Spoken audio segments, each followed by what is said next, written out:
नमस्कार। बाजार आज और कल में आप सभी का स्वागत है। मैं हूं स्वाति रायना। बताएंगे बाजार में आज का पूरा एक्शन, साथ ही कल के लिए आप भी पूछ सकते हैं सवाल। हमारा फोन नंबर नोट कर लीजिए 02223001634 या फिर आप हमें 02223001635 पर भी कॉल कर सकते हैं।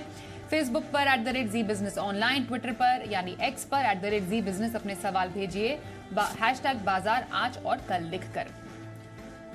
और आपकी कल की तैयारी कराएंगे जी बिजनेस के मैनेजिंग एडिटर अनिल सिंह भी, साथ ही हमारे साथ है खास एक्सपर्ट सिटी फिनमार्ट के एमडी विकास सेठी। विकास जी, स्वागत करते हैं हम आपका आज के शो में। और सबसे पहले आज के बाजार पर एक नजर दौड़ा दें तो कारोबारी हफ्ते के दूसरे दिन बाजार में दिन भर उतार चढ़ाव वाला ट्रेंड देखने को मिला। सेंसेक्स करीब 80 अंक चढ़कर 66,000 के पास जाकर बंद हुआ। हमने देखा निफ्टी 37 अंकों की मामूली बढ़त के साथ 19,350 के करीब क्लोज हुआ, तो वहीं निफ्टी बैंक 44,495 पर सपाट हुआ बंद।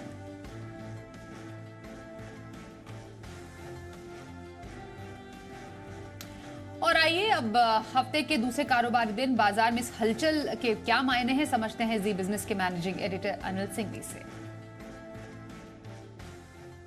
लगातार दूसरे दिन भारतीय बाजार हरे निशान में बंद होने में रहे कामयाब और आज फिर से अच्छी शुरुआत करने के लिए सपोर्ट ग्लोबल मार्केट से आता दिखा। लगातार दूसरे दिन अमेरिकी बाजारों में भरपूर तेजी हुई, चाहे वो डाउ देखें, नेस्डेक देखें, जहां डाउ डबल सेंचुरी मारकर बंद हुआ, नेस्डेक ने सेंचुरी मारी और ब्रोडर मार्केट में भी खरीदारी होती दिखी। लेकिन इसके साथ ही डॉलर इंडेक्स में आई कमजोरी और बॉन्ड यील्ड्स अमेरिका में जो थोड़े नरम हुए, उसका फायदा भारतीय बाजारों समेत दुनिया भर के बाजारों ने उठाया। वैसे एक बात बताऊं, हमने उतना नहीं उठाया जितना दुनिया भर के बाजारों ने उठाया, यानी कि एफआईएस की बिकवाली का प्रेशर थोड़ा बहुत कम जरूर हुआ है लेकिन अभी भी है, इसलिए भारतीय बाजार ऊपर टिकने में मुश्किल पा रहे हैं। लेकिन आज फिर से एक बार 19,300 को हम क्लोजिंग बेसिस पे होल्ड करने में कामयाब रहे। मुश्किल से 60 पॉइंट की रेंज थी आज दिन भर 70 पॉइंट की निफ्टी के लिए। नीचे 19,300 हमने तोड़ा नहीं, ऊपर 19,375 के पार निकले नहीं। इसी पूरी रेंज में टाइम पास कर 19,350 के आसपास निफ्टी बंद होता दिखा। बैंक निफ्टी तो इससे भी ज़्यादा फ्लैट था, मुश्किल से सिर्फ आधा पॉइंट ऊपर बंद हुआ। हालांकि बैंक निफ्टी की रेंज थोड़ी सी बेहतर थी, 44,675 ऊपर और 44,425 यानी कि करीबन 300-325 पॉइंट की रेंज में ट्रेड करने के बाद बैंक निफ्टी भी एकदम फ्लैट बंद होता दिखा 44,500 के लेवल के आसपास। लेकिन एक्शन बाजार में बहुत ज़बरदस्त था। इंडेक्स से आपको एक्शन का पता नहीं चलता। स्मॉल कैप इंडेक्स ने एक बार फिर से लाइफ टाइम हाई आज बनाया है। मिड कैप शेयरों में जमकर खरीदारी, कोई टेक्सटाइल, कोई फर्टिलाइजर, केमिकल, रेलवे, अलग अलग सेक्टर्स भरपूर तेजी में आज नजर आ रहे हैं। मिड कैप स्मॉल कैप शेयरों में खरीदारी का मोमेंटम बहुत स्ट्रॉन्ग है। सो आप अगर इंडेक्स देखेंगे तो लगेगा कि बाजार में आज कुछ हुआ ही नहीं, लेकिन इंडेक्स के बाहर इतना एक्शन की पूछे मत और बड़ा एक्टिव मार्केट नजर आ रहा है। अब परसों वायदा कारोबार की मंथली एक्सपायरी है, उससे पहले कुछ अहम लेवल के आसपास निफ्टी और बैंक निफ्टी बंद होते हुए दिखे हैं। मेक और ब्रेक लेवल है, देखते हैं कल किस तरह का एक्शन मिलता है। तो लेकिन ओवरऑल कह सकते हैं कि ग्लोबल सपोर्ट और थोड़ी सी एफआईएस की बिकवाली, ग्लोबल सपोर्ट गिरने नहीं दे रहा है, एफआईएस की बिकवाली बहुत बढ़ने नहीं दे रही है और यही वजह है रेंज बाउंड मार्केट। लेकिन ये हफ्ता अब तक दोनों ही ट्रेडिंग सेशन थोड़ी रिलीफ वाला साबित होता दिख रहा है। और आइए अब विकास जी के पास चलते हैं। विकास जी, कैसा लगा आपको बाजार और फिलहाल अब आगे के लिए क्या इंपॉर्टेंट ट्रिगर समझे? नहीं, बिल्कुल स्वाति, देखिए हमारे बाजार का जहां तक सवाल है, पिछले 2-3 दिनों से हम जो लार्ज कैप्स में खुलते तो मजबूत है, मतलब निफ्टी के लेवल्स पे खुलते काफी मजबूत है, but by the end of the day large caps में प्रॉफिट बुकिंग आ जाती है और अपन फ्लैट या नेगेटिव बंद हो रहे हैं। आज भी अगर देखेंगे तो निफ्टी हालांकि दिख रहा है 36 पॉइंट ऊपर बंद हुआ है, बट ये वेटेड एवरेज क्लोजिंग के हिसाब से हुआ, बाकी फ्लैट से ही बंद हुआ बाजार। बट जो असल एक्शन है वो मिड कैप स्मॉल कैप में है। फिर सेक्टर स्पेसिफिक एक्टिविटी चल रही है आज, जैसे रियल एस्टेट स्टॉक्स है, फिर आपके टेक्सटाइल स्टॉक्स है, मेटल स्टॉक्स है, उन्होंने अच्छा किया। मुझे लगता है ये बाजार ये कंसोलिडेट कर रहा है, इन लेवल्स पे गिरावट नजर नहीं आती है। हम काफी अच्छी करेक्शन ऑलरेडी देख चुके हैं। आने वाले दिनों में एक अच्छी तेजी होनी चाहिए और बाकी मिड कैप स्मॉल कैप में तो कुछ बोलना ही नहीं है, वहां पे एक धुआंधार तेजी चल रही है। मुझे लगता है अच्छी क्वालिटी के mid cap small cap stocks में अब हालांकि वैल्यूएशंस अब एक्सपेंसिव होते जा रहे हैं, बट कुछ कुछ पॉकेट्स हैं जहां पे अभी भी वैल्यूएशन सस्ते हैं, तो वहां पे खरीदारी करने की सलाह रहेगी और बाजार में बने रहने की सलाह रहेगी। जी, और विकास जी, पोजिशनल खरीदारी करनी हो अभी तो कहां पर आप मौके देखते हैं अभी? देखिए स्वाति, आज जिस सेक्टर ने एक आउट ऑफ द ब्लू, मतलब एक डार्क हॉर्स साबित हुआ, वो था मेटल सेक्टर। मतलब ऐसे उम्मीदें नहीं थी कि ये स्टॉक इतना अच्छा करेगा, बट आज अच्छा चला है। मुझे लगता है वहां से एक स्टॉक है रेन इंडस्ट्रीज, जिसमें पोजिशनल तौर पे खरीदारी करनी चाहिए। 160 के लेवल्स पे आज बंद हुआ है, 180 का पोजिशनल टारगेट है, 150 का स्टॉप लॉस रखना है। ये कंपनी एक लीडिंग मैन्युफैक्चरर है सीपीसी की, कैल्साइंड पेटकॉक बनाती है, वर्ल्ड की सेकेंड लार्जेस्ट मैन्युफैक्चरर है। और इनकी जो यूजर इंडस्ट्रीज है, जैसे एल्यूमिनियम है, ऑटो कंपोनेंट, टायर्स, सब बहुत अच्छा कर रही है, तो उसका एक फायदा इनके बिजनेस में देखा जा रहा है। और कंपनी का एक सिग्निफिकेंट कारोबार यूएस से भी आता है, जहां पे अच्छी ग्रोथ देखी जा रही है। बाकी इनके पास सीमेंट का भी अच्छा खासा बिजनेस है, जिसकी 4 मिलियन टन की कैपेसिटी है। प्रिया ब्रांड का सीमेंट है, 2 प्लांट है, एक आंध्र प्रदेश में, एक तेलंगाना में। फंडामेंटल्स मजबूत है, वैल्यूएशन के लिहाज से बहुत ही सस्ता है ये स्टॉक। FY23 में 1400 करोड़ का पैट रिपोर्ट किया, और कंपनी की आज मार्केट कैप सिर्फ 5600 करोड़ के आसपास है। तो उस लिहाज से देखेंगे तो 4-5 के मल्टीपल पे स्टॉक सस्ता लगता है, प्राइस टू बुक वैल्यू के हिसाब से भी सस्ता लगता है। मुझे लगता है इस स्टॉक में खरीदारी करनी चाहिए for a target of 180, stop loss of 150। जी, तो रेन इंडस्ट्रीज में पोजिशनल खरीदारी करने की सलाह आ रही है विकास जी की तरफ से। और लॉन्ग टर्म के लिए कौन सा स्टॉक पसंद है आपको? लॉन्ग टर्म के लिए एक स्टॉक का आज जो रिकमेंड करना चाहूंगा, स्टॉक का नाम है रैमको इंडस्ट्रीज, जो आज 177 के लेवल्स पे बंद हुआ है। इसके मेरे 9 से 12 महीने के टारगेट है 250 रुपए के। एक फंडामेंटली सॉलिड कंपनी है ये कंपनी। फाइबर सीमेंट शीट्स और कैल्शियम सिलिकेट बोर्ड्स बनाती है। ये जो कैल्शियम सिलिकेट बोर्ड्स है, ये जापान की एक कंपनी के साथ इनका टेक्निकल टाई अप है, उसके थ्रू बनाती है। और ये जो आजकल काफी पॉपुलर हो रहे हैं प्रोडक्ट, और जिप्सम बोर्ड्स है, प्लाईवुड है, पीओपी है, इनको रिप्लेस कर रहा है, तो उस लिहाज से अच्छा बिजनेस लगता है।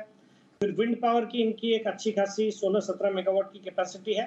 बाकी वैल्यूएशन के लिहाज से बहुत ही सस्ता है, बिकॉज ये कंपनी रैमको सीमेंट जो इनकी ग्रुप कंपनी है, उसमें करीबन 21.36% स्टेक ओन करती है। उसकी आज की मार्केट वैल्यू आती है 4700 करोड़ की, जबकि इस कंपनी की खुद की आज मार्केट कैप है सिर्फ 1450 करोड़ की। तो इस तरह के डिस्काउंट पे है, होल्डिंग जो है उसकी वैल्यू से काफी सस्ता है, प्लस एक अच्छा खासा इनका जो बिल्डिंग मटेरियल्स और सीमेंट शीट्स का कारोबार है। मुझे लगता है ये स्टॉक यहाँ से ओवर नेक्स्ट 9 to 12 मंथ्स बहुत अच्छा करना चाहिए। तो मेरे इसमें यहाँ पे खरीदारी करने की सलाह है for a target of 250 over the longer term. जी, तो रैमको इंडस्ट्रीज में लंबी अवधि की खरीदारी करने की सलाह आ रही है विकास सेठी जी की ओर से। आइए अब पहले कॉलर से बात करें। बनारस से वसुदेव भट्टाचार्य हमारे साथ है। नमस्कार, बताइए कौन सा स्टॉक आपके पास है? नमस्कार मैडम। नमस्कार मैडम। हेलो, पूछिए सर। हाँ जी, सुन पा रहे हैं, सवाल पूछिए। जी, IRFC मेरे पास एक्चुअली 1100 शेयर है 21 रुपीज के एवरेज में, और दूसरा है टाटा स्टील 105 रुपए के, इसमें 200 शेयर है।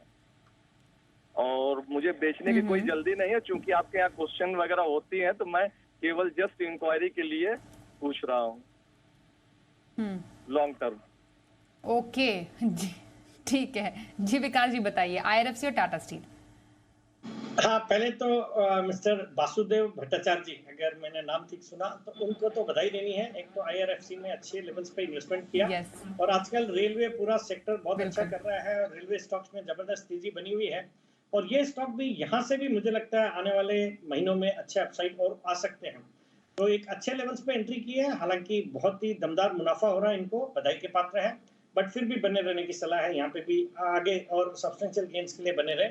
और जहां तक टाटा स्टील का सवाल है, एक बहुत ही शानदार कंपनी है फ्रॉम द मेटल स्पेस। अभी थोड़ी देर पहले मैं मेटल स्टॉक्स की चर्चा कर रहा था, और आज कुछ स्टील कंपनीज ने अपने स्टील के प्राइसेस भी बढ़ाए हैं, तो उसका भी एक पॉजिटिव दिख रहा है। प्लस इनका एक यूके में भी इनका एक प्लांट के लिए कुछ बातें हुई है, फेवरेबल खबरें थी, तो उसकी वजह से भी स्टॉक चल रहा है।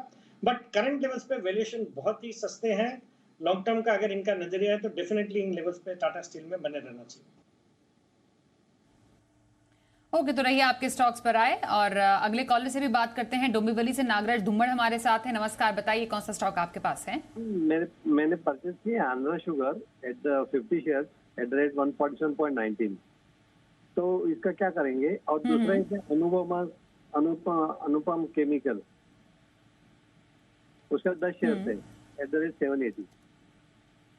तो उसका क्या करेंगे? ओके, आपका होल्डिंग पीरियड कितना है? नहीं, मैं 1 साल तक रख सकता हूँ, कोई प्रॉब्लम नहीं है। मैं इन्वेस्टर हूँ ऐसा ये नहीं। ओके, साल भर का नजरिया। हाँ हाँ। ठीक है, साल भर का नजरिया। आंध्र शुगर से शुरुआत करते हैं। विकास जी, 147 खरीद इनकी ऊंची है, नुकसान भी झेल रहे हैं, अभी क्या करें? देखिए, नागराज जी को आंध्र शुगर में बने रहने की सलाह रहेगी। देखिए, एक अच्छी क्वालिटी की कंपनी है, हालांकि शुगर सेक्टर डेफिनेटली अच्छा कर रहा है, बट इस स्टॉक ने बहुत अच्छा परफॉर्म नहीं किया। स्टॉक प्राइस का परफॉर्मेंस बहुत अच्छा नहीं रहा और ये निवेशक ने थोड़े ऊंचे लेवल्स पे स्टॉक को खरीदा, बट मुझे लगता है करंट लेवल से अच्छा अपसाइड आ सकता है, तो होल्ड करने की सलाह रहेगी। और दूसरा स्टॉक जो इन्होंने अनुपम रसायन लिया है, एक अच्छे लेवल्स पे लिया है, मुनाफे पे बैठे हैं, जहां तक मुझे याद आता है 750 के लेवल्स इन्होंने बताए, अभी कुछ 1000 के ऊपर के लेवल्स है, तो अच्छे मुनाफे पे बैठे हैं। और आज अब ऐसे लग रहा है कि केमिकल एज ए सेक्टर जिसने काफी दिनों से अंडर परफॉर्म किया है, वापस से चलना शुरू हो गया है और मुझे लगता है यहाँ से अच्छा अपसाइड पूरे सेक्टर में देखने को मिलेंगे, तो होल्ड करने की सलाह रहेगी अनुपम रसायन। जी, दोनों ही स्टॉक्स को होल्ड करें, यही सलाह आपके लिए विकास जी भेज रहे हैं। दिल्ली से राजेश भाटिया से बात कर लेते हैं। राजेश जी नमस्कार, बताइए कौन सा स्टॉक आपके पास है? मेरे पास 200 शेयर्स बंधन बैंक के हैं। उनकी टोटल एवरेज अराउंड 260 रुपीज है। Holding period? Holding period already 6 महीने से ऊपर हो चुके हैं। हालांकि नीचे के लेवल से मैं अपना प्रॉफिट कर चुका हूँ। मैं basically I am a trader, not holder. मैं प्रॉफिट बुक करता हूँ और चल देता हूँ, लेकिन इसको अब काफी टाइम हो गया है रुके हुए। तो अब क्या स्ट्रैटेजी रहे विकास जी इनकी बंधन बैंक पर? इनका तो ट्रेडिंग भी हुआ है। नहीं, देखिए, जहां तक बंधन बैंक का सवाल है, with in the banking space एक वोलेटाइल स्टॉक है, काफी ऊपर उतार चढ़ाव इस स्टॉक में देखने को मिलता है और इन्होंने ऊंचे लेवल्स पे खरीद के अगर ट्रेड कर रहे हैं तो डेफिनेटली स्टॉप लॉस इनको रखना चाहिए, बिकॉज ये तो काफी नीचे भी गया था, फिर वापस से अभी रिकवरी हुई है। मेरे हिसाब से इस स्टॉक में कोई उछाल में एग्जिट करें और बाकी मुझे लगता है ट्रेडिंग के हिसाब से IDFC first bank looks to be a better bet, या फिर आपको अगर पब्लिक सेक्टर बैंक्स में करना हो तो मुझे लगता है ये PNB at the current levels, फिर bank of Baroda, Canara bank, इन तरह के स्टॉक्स में अगर निवेश करेंगे, ट्रेड करेंगे तो डेफिनेटली अपॉर्चुनिटी ज्यादा अच्छी रहेगी। ओके, तो आपके स्टॉक में निकलने की सलाह IDFC first bank, PNB, bank of Baroda, ये कुछ ऐसे स्टॉक्स हैं जहां पर आप खरीदारी के मौके तलाश सकते हैं। आइए अब आगे बढ़ते हैं। अगले कॉलर इस वक्त हमारे साथ झारखंड से राहुल कुमार अग्रवाल हैं, उनसे बात करें। नमस्कार, बताइए कौन सा स्टॉक आपके पास है? मेरे पास RBA है, रेस्टोरेंट ब्रांड एशिया, 700 शेयर है, 156 रुपए में। क्या करूं इसका? कब तक रखना चाहेंगे? मैं तो 1.5 साल से होल्ड कर रहा हूँ। एक्चुअली ज्यादा की खरीदारी थी, वो एवरेज करते करते इतने में आया है। ओके, नुकसान भी इनका बड़ा है। बताइए विकास जी, अभी फिलहाल रेस्टोरेंट ब्रांड्स एशिया क्या करना चाहिए इन्हें? देखिए, अगेन इन्होंने बहुत ऊंचे लेवल्स पे लिया है और मुझे लगता है ओरिजिनल जो इनकी बाइंग प्राइस तो काफी ऊंची रही होगी, बिकॉज इन्होंने एवरेज कर करके अपनी कॉस्ट ऑफ एक्विजिशन को इस लेवल तक लाया है।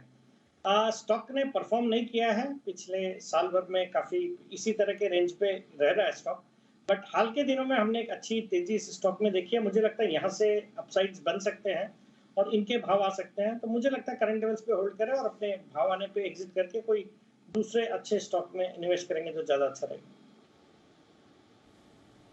बने रहिए रेस्टोरेंट ब्रांड्स एशिया में, आपके लिए सलाह हमारे आज के एक्सपर्ट की तरफ से।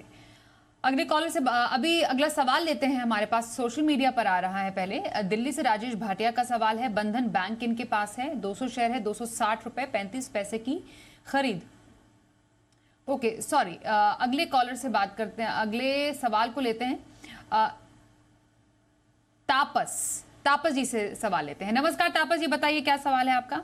नमस्कार मैडम, मैं शेट्टी सर का बहुत बड़ा फैन हूँ और सर मैडम मेरा सवाल था, 3 स्टॉक पे मेरा सवाल था। यूनियन बैंक मेरा लिया हुआ है 90 रुपए के भाव पर और आज ये गिरा क्यों है? और HBL पावर लिया हुआ है 230 पर, शेट्टी सर के रिक्वायरमेंट पे भी मैंने लिया था, 100 शेयर मेरा होल्ड है अभी भी, और मेरा इरकॉन लिया हुआ है। तो इस तीनों स्टॉक में मेरा की शॉर्ट टर्म का नजरिया है। शॉर्ट टर्म का नजरिया। ओके सेठी सर, हम आपके एक और फैन आज के शो में आपसे बात करना चाहते हैं और अपने स्टॉक्स पर आए। शॉर्ट टर्म व्यू क्या करेंगे?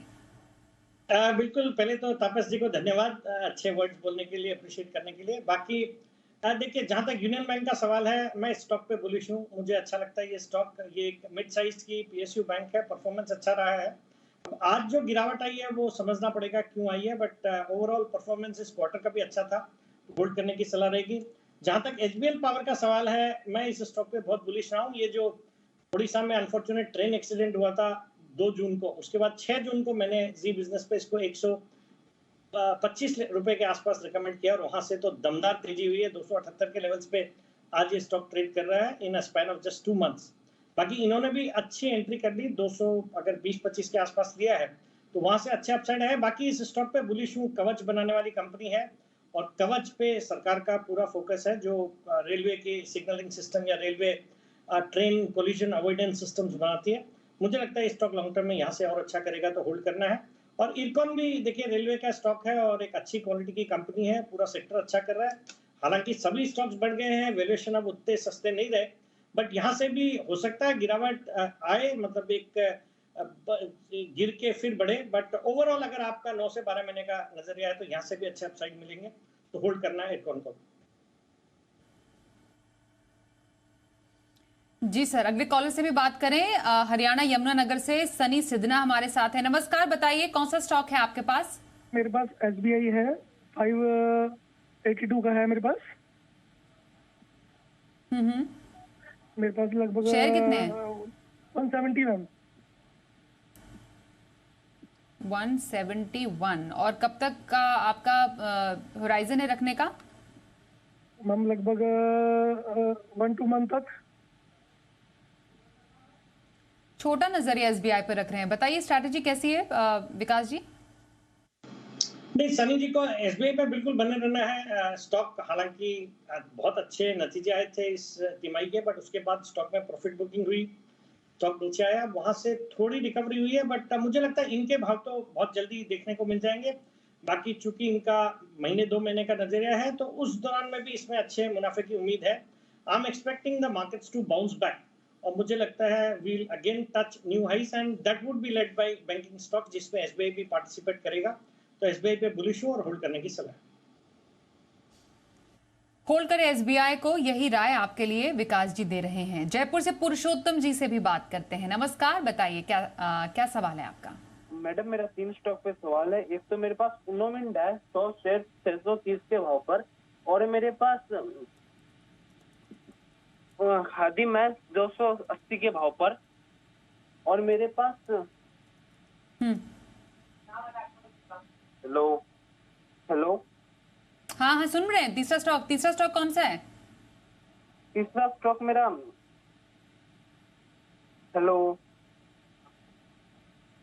ओके, शायद उनको आवाज नहीं पहुंच रही है। उनो मिंडा और खादिम पर से पहले राय दे दीजिए विकास जी।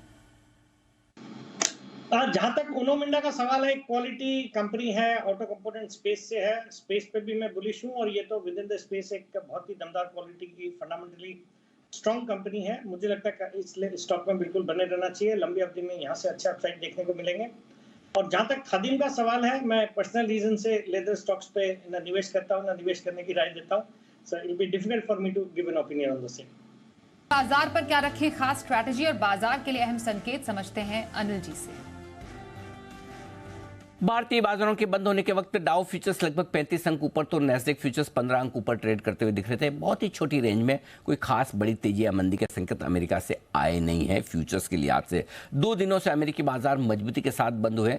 देखना है कि आज किस तरह के संकेत वहां से मिलते हैं, और इन संकेतों के दम पर कल सुबह भारतीय बाजार अपनी शुरुआत जरूर करेंगे, लेकिन उसके बाद अपने संकेतों के दम पर आगे बढ़ेंगे। और हमारे 2 संकेत है, एक देखते हैं एफआईएस की तरफ से आज के सेशन में किस तरह का रुझान दिखता है, दूसरा मंथली एक्सपायरी के ठीक 1 दिन पहले का ट्रेडिंग सेशन होगा, तो वहां पर भी एक्शन आपको उस लिहाज से बनता दिखेगा। सपोर्ट निफ्टी पर वही 19,265, 19,300 या ब्रॉडली 19,250, 19,300 मान लें।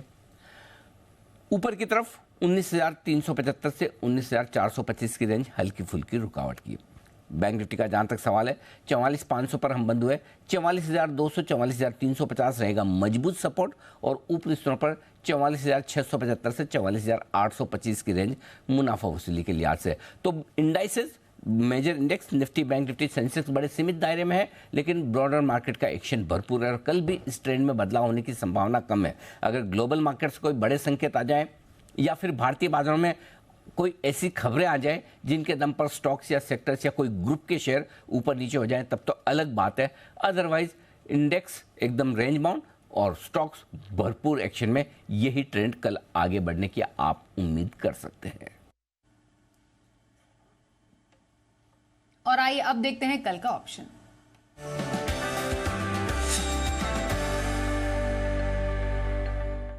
हमारे साथ है एक्सिस सिक्योरिटीज के राजेश पालविया। राजेश जी, स्वागत करते हैं आपका शो में। कल के बाजार में कहां पर आपको मौके नजर आ रहे हैं? Good evening Swati ji. तो देखिए, आज भी मार्केट में एक ब्रॉडर मार्केट में एक अच्छा बाइंग इंटरेस्ट बनते हुए दिखा। मार्केट में हम एक्सपायरी की तरफ बढ़ रहे हैं और देखें तो 19,300 के लेवल को कंफर्टेबली मार्केट ने आज through out the session hold out करते हुए दिखा।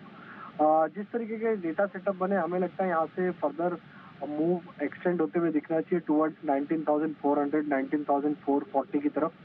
तो यहाँ पे हम 19,350 का कॉल ऑप्शन बाय करने की सलाह देंगे मंथली एक्सपायरी का, और जो कि क्लोज हुआ है करीब 51 रुपए के आसपास। इसमें स्टॉप लॉस रखना होगा करीब 25 रुपए का, और अपसाइड के टारगेट हमें लगता है इस ऑप्शन में जो आ सकते हैं वो 95 से 110 रुपए तक के अपसाइड के टारगेट आते हुए दिख सकते हैं। तो 19,350 का कॉल बाय करके यहाँ पे लॉन्ग साइड का ट्रेड इनिशिएट किया जा सकता है कल के सेशन में। स्टॉक स्पेसिफिक बात करें तो हमें लगता है कि आज जिस तरीके से रियल एस्टेट स्टॉक्स में एक मोमेंटम था, तो डीएलएफ को कल के सेशन में फोकस में रखा जा सकता है। हमें लगता है यहाँ पे 505 से लेके 510 तक की अपसाइड आते हुए दिख सकती है। स्टॉप लॉस रखना होगा करीब 486 के आसपास। तो डीएलएफ फ्यूचर भी बाय किया जा सकता है कल के सेशन में। स्टॉक स्पेसिफिक और इंडेक्स में ऑप्शन स्ट्रैटेजी राजेश पालविया जी आपने दी, धन्यवाद आपका। विकास जी, आपको कल के बाजार में कहां पर मौके नजर आ रहे हैं? बिल्कुल स्वाति, कल इंट्राडे के लिए मेरी खरीदारी करने की सलाह रहेगी जियो फाइनेंशियल सर्विसेज में, जो 220 पे आज बंद हुआ है। पहले इसके कल के टारगेट रहेंगे 230 रुपए के, स्टॉप लॉस सकता है 214 रुपए का।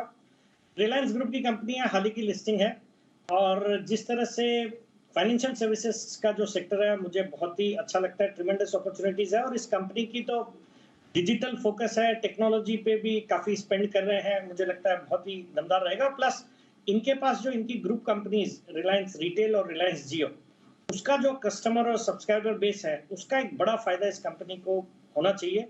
और मुझे लगता है ये हाल ही की जो ETFs की सेलिंग थी उसके बाद से अब स्टॉक स्टेबल हो गया है और वापस से रिकवर करने के करता दिख रहा है। आज भी ये थोड़े वोलेटाइल रहने के बाद अपने डेज हाई के आसपास बंद हुआ है। मुझे लगता है कल भी इस स्टॉक में तेजी बनी रहेगी। खरीदारी करने की सलाह for a target of 230, stop loss of 214। Jio financial services intraday खरीदारी की सलाह विकास सेठी दे रहे हैं।